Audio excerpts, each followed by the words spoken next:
Oh. Dala mo na. Ito nga lang wire. Bugat na. Bugat na.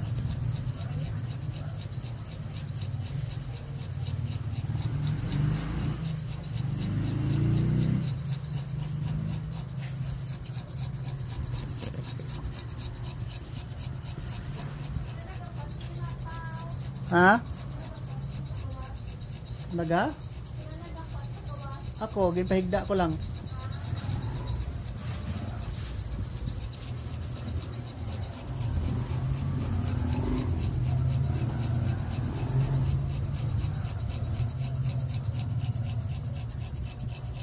Yeah.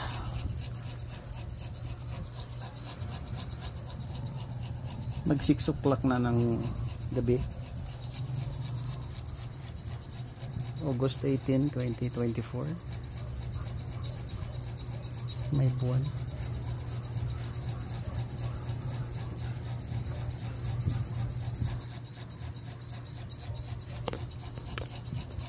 Linggo ngayon.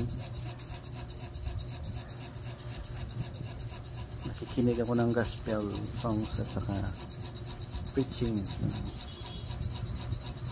gospel of Jesus Christ.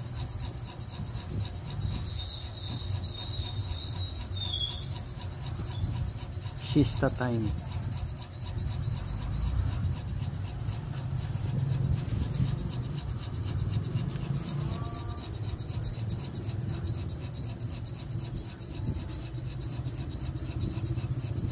Ganda, no? Pag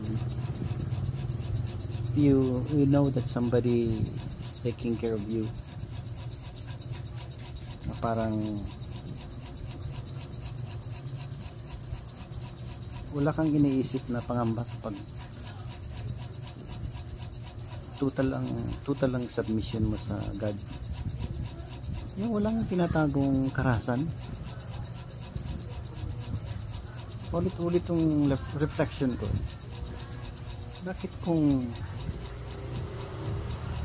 manalangin ka and then you express your deity or you express your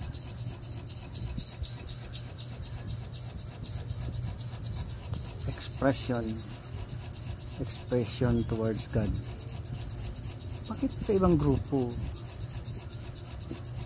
hinahaluan ng karahasan?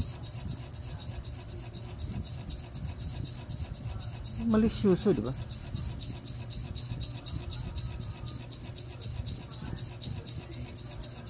Yeah, may freedom tayong freedom of worship.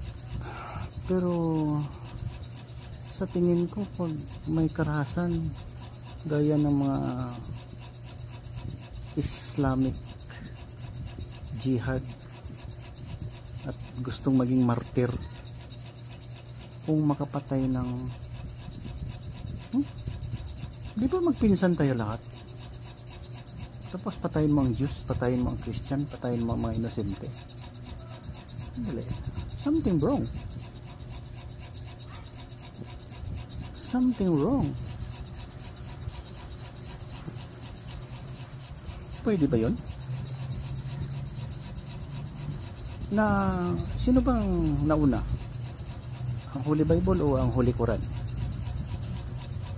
Mahilig kasi ng plagiarism ang writers ng Holy Quran. Ginagaya ang Holy Bible. At sino ang important karakter ng Holy Bible? Natat silang alamin ito eh. Sino ang important karakter ng Holy Bible?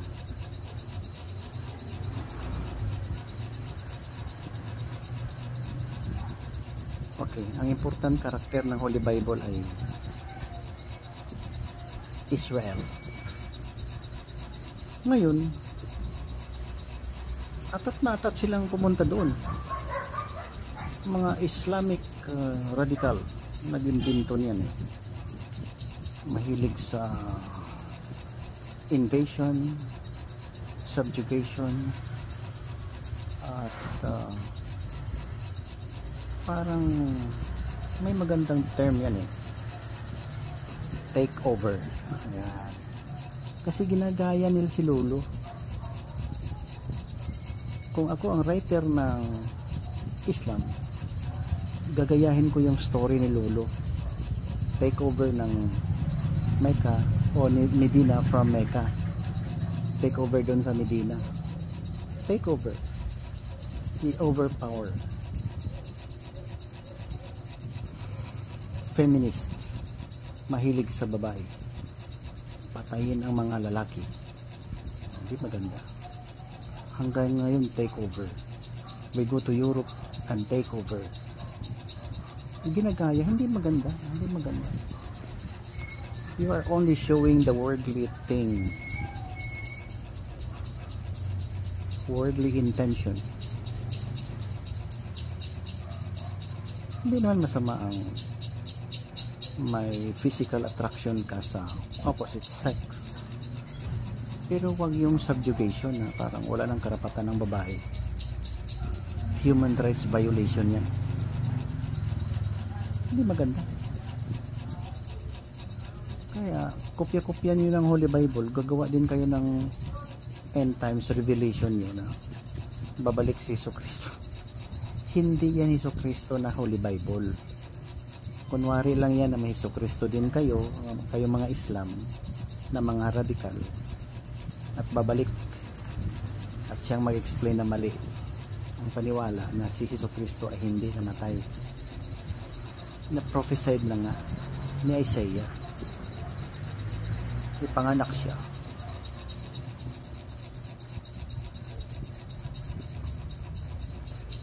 Galing sa Holy Spirit at maging Jesucristo. Gusto nyo lang talaga mag-take over. Mahilig ka ng take over. Yan ang mga ugali. Kahit magpunta sila sa lugar, minsan dito sa Mindanao. Amin ang Mindanao. Amin ang Mindanao. Take over. Napakasama ng mga intensyon na yan. For what? For what? To glorify your alak.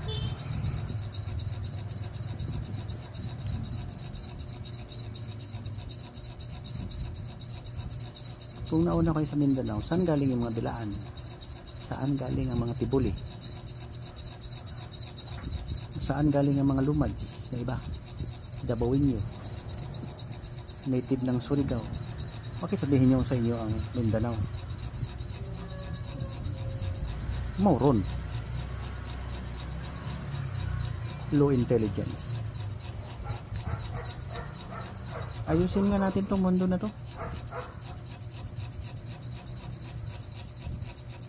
Puro kayo karahasan, kayabangan. Totoo naman.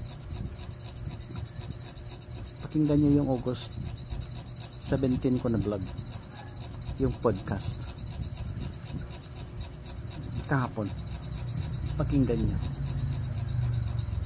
Masaya yun, masaya.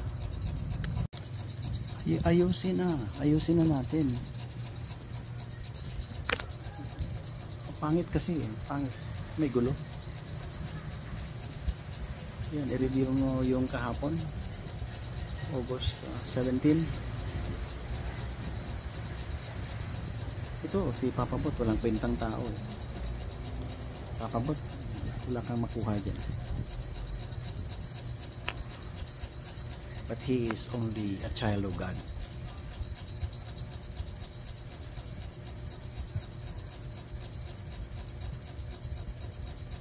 Walang pinagyayabang kundi yung aking Jesucristo.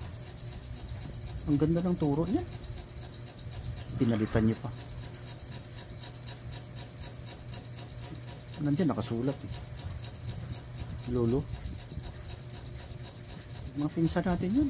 Apo ni Abraham. Lolo Muhammad. Peace be upon him.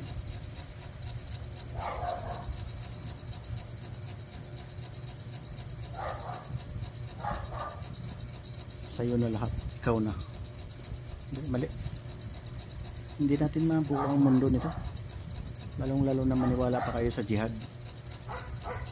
takeover, subjugation, till that to the Marines, not to me.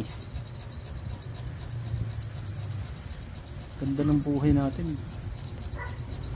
Kawawa yung mga bata.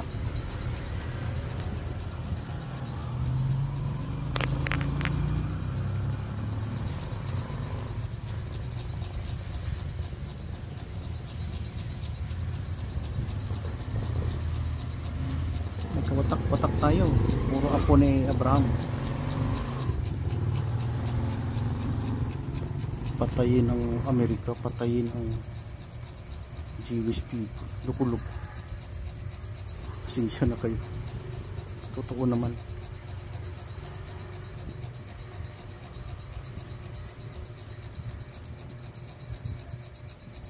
Ginaya din kayo ng mga Romano. Sumunod sa inyo. Pinagbabawal yung Biblia. May stage na bawal ang Biblia. Ano ba yun? Sabihin ba nila na until now 2024 may marinig pa ako na